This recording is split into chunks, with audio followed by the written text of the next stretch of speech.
ఇకపై మీకు ఇష్టమైన ఫేవరెట్ సీరియల్స్ యొక్క ఫుల్ ఎపిసోడ్స్ యూట్యూబ్లో అందుబాటులో ఉండవు. కేవలం సన్నెక్స్లో మాత్రమే ఫ్రీగా చూడొచ్చు.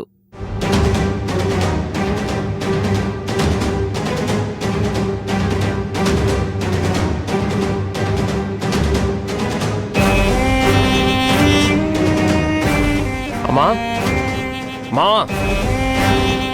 అమ్మా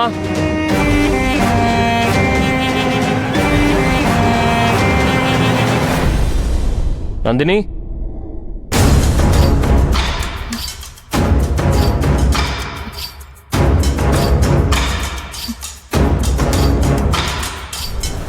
ఏమైందన్నయ్య? ఇంట్లో ఉన్న ఆ పిల్ల ఎవరు? నన్నే నువ్వెవరు అని అడుగుతుంది. నేనెవరో తెలీదా?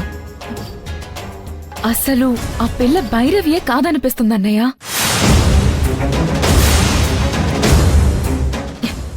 అంతే కదన్నా, కన్న తండ్రివైనా నిన్నే గుర్తుపట్టలేదంటే ఖచ్చితంగా ఆ పిల్ల భైరవి కాదన్నట్టే కదా. భైరవి కాదా? మరి ఎన్ని రోజులు మీకెవరికి అనుమానం రాలేదా? వచ్చింది. అసలప్పుడు అస్థికలు నదిలో వదిలితే భైరవి ఆత్మకి శాంతి దొరుకుతుంది, ముక్తి లభిస్తుంది అని చెప్పారు కదా. అవునన్నా. మరి అస్థికలు నిమజ్జనం చేశాం, అయినా భైరవి ఆత్మకి ముక్తి దొరకకుండా భైరవి ఆత్మ ఇక్కడే తిరుగుతుందా? లేక ఇక్కడుంది వేరే ఎవరైనానా? మీకు ఇప్పటి వరకు ఏ అనుమానం రాలేదా? అప్పుడే వచ్చింది. అందుకే ఆ విషయం గురించి క్లారిఫై చేసుకోవడానికి మంగళముఖికి ఫోన్ కూడా చేశాను. మరేం చెప్పింది? ఏం చెప్పిందంటే, కొన్ని విషయాలు చెప్పడానికి వీలు కావు, కొన్ని రహస్యాలు బయటపడవు. ఆ భైరవి చనిపోయిందని మాత్రం నిజం. అదన్నా జరిగింది. ఆమె కూడా ఏది ఓపెన్ గా చెప్పలేదు. కొన్ని విషయాలు టైం వచ్చినప్పుడు మాత్రమే బయటపడతాయని నర్మగర్భంగా చెప్పింది. ఆ టైం ఎప్పుడొస్తుందా అని ఎదురు చూస్తున్నా.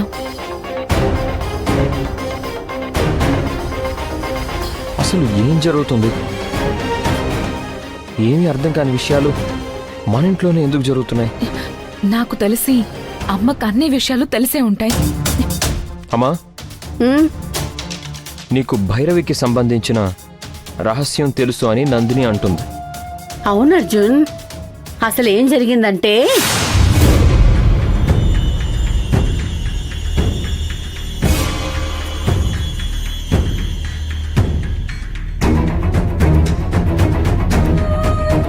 అమ్మా, ఇప్పటికైనా అర్థమైందా?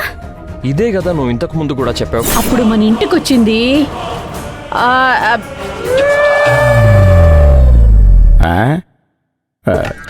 ఏం మాట్లాడుతుంది?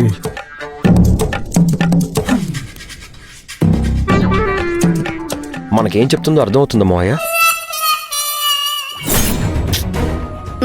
అయితే అర్థం కాలేదా?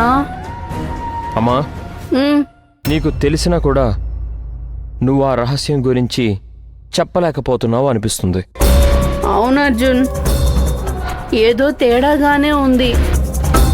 కానీ ఈ పిల్లని చూస్తే తనలో ఏ దైవశక్తి కానీ ఆత్మశక్తి కానీ లేదనిపిస్తుంది. అయినా నేనెందుకు చెప్పలేకపోతున్నా? అవునమ్మా, అదే నాకు అర్థం కావడం లేదు.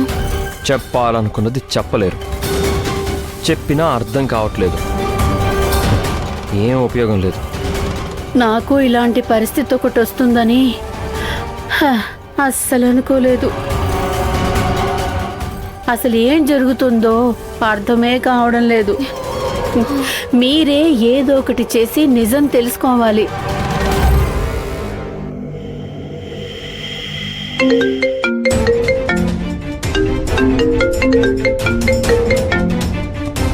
హలో రాజుగారు, ఏంటి? అవునా, వస్తున్నాను, ఒక్క నిమిషం లైన్లో ఉండండి. అమ్మా, నేను ఒక అర్జెంట్ పని మీద మీటింగ్కి వెళ్ళాలి, ఈ విషయం గురించి తర్వాత మాట్లాడదాం. చెప్పండి రాజుగారు. ఆ, నందిని మనం ఇక్కడ ఉండొద్దు, పైకెళ్దాం రా. ఆ నగలకి మావయ్యని కాపలా పెట్టొచ్చాం కదా, ఆ నగలు తీసే పని ముగిద్దాం. రా రా.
తొందరగా రండి, పట్టుకో, తీసుకో.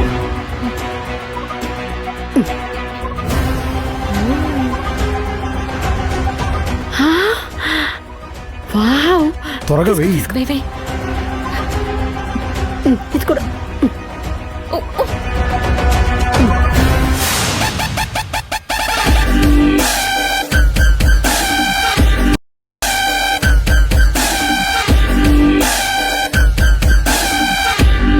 నాన్నకి మీ గురించి అస్సలు తెలీదు. మర్యాదగా అమ్మ నగలు అక్కడ పెట్టకపోతే పోలీసులకి ఫోన్ చేసి చెప్తాను. ఒసే పిల్ల బఠానీ, ఇంత లేవు, ఎంతెంత మాట్లాడుతున్నావు? ఎక్కువ చేస్తున్నావు. వెళ్ళి ఆడుకో అంటే సైలెంట్గా వెళ్ళి ఆడుకోవాలి. పదే పదే అడ్డం రాకూడదు. సరే ఉండు, పోలీసులకి ఫోన్ చేస్తాను. పోలీసులకి ఫోన్ చేస్తావో అన్న, పట్టుకోదాన్ని. ఏయ్, పోలీసులకు ఫోన్ చేస్తావా? ఆ? ఏయ్, వదండి. వదులు తాత, ప్లీజ్. ఏయ్, మమ్మల్ని దొంగలంటావా? ఆ? బుద్ధి లేదా? పాపని ఎక్కడికి తీసుకెళ్తున్నారు? ఏయ్, పక్కన జరుగు. ఏయ్, ప్లీజ్ తాత, ఏయ్. వదులు తాత. అయ్యయ్యో, ఏం చేస్తున్నారండి? ఏయ్, ఎవరు నువ్వు? పని మనిషి, పని మనిషిలా ఉండు. పక్కకెళ్ళు. ఈ పాప అర్జున్ కూతురు, మా ఇంటి పిల్ల. మేమేమైనా చేసుకుంటాం, దీనికి నీకు సంబంధం లేదు. జీతం తీసుకున్నామా, వెళ్ళామా అన్నట్టుండు, అంతే. మధ్యలో తల దూరిస్తే తల తీసేస్తా. వెళ్ళు. ప్లీజ్ నందిని, పాపని గదిలో పడేసి తలుపే. అయ్యో, వద్దండి. రా. అమ్మా అమ్మా, వద్దమ్మా. అత్త.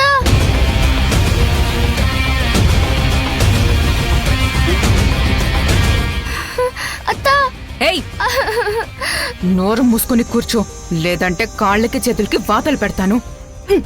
అత్త.